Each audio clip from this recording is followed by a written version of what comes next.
হলো না, মানে বন্ধ করে দিয়ে আসলাম, পরে তাকে আবার শ্বশুরবাড়ি নিয়ে চলে যাচ্ছে কিনা, এই মনিটরিংটার খুব সমস্যা। আমরা জানতে পারি কিছুদিন পর কিন্তু শ্বশুরবাড়ি চলে গেছে, তখন তো আমাদের লাভ হয় না। সেরকম যে কাজে করতেছে বা যে ডোনেশন বা যাই টাকা অনুদান যাই দিক, মানে সেইটার পরবর্তীতে কিভাবে ব্যবহার হচ্ছে, সেটা ঠিকমতো ব্যবহার হচ্ছে কিনা এবং সেটা ব্যবহার করে তার কোনো অগ্রগতি বা ডেভেলপমেন্ট হচ্ছে কিনা, সেটা অনেক গুরুত্বপূর্ণ। তা আপনারা এই সংস্থার সাথে আছেন, আমি আশা করব এই কাজগুলা সফলভাবে করবেন এবং যতদিন আছেন ততদিন নিজের যে কাজগুলা নিজের প্রতিষ্ঠান মনে করে করবেন। আপনি কিন্তু চাকরি করেন সেটা মনে করে করলে কি তখন একটা ভাব চলে আসে, বেতনভুক্ত কর্মচারী, ওইটা না।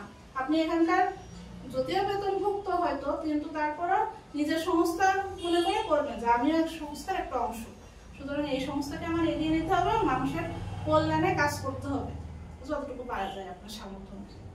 তো আমি আজকের এই কর্মশালার সফলতা কামনা করছি এবং আমি নিজে একটু ব্যস্ত, আমি আরেকটা প্রোগ্রাম থেকে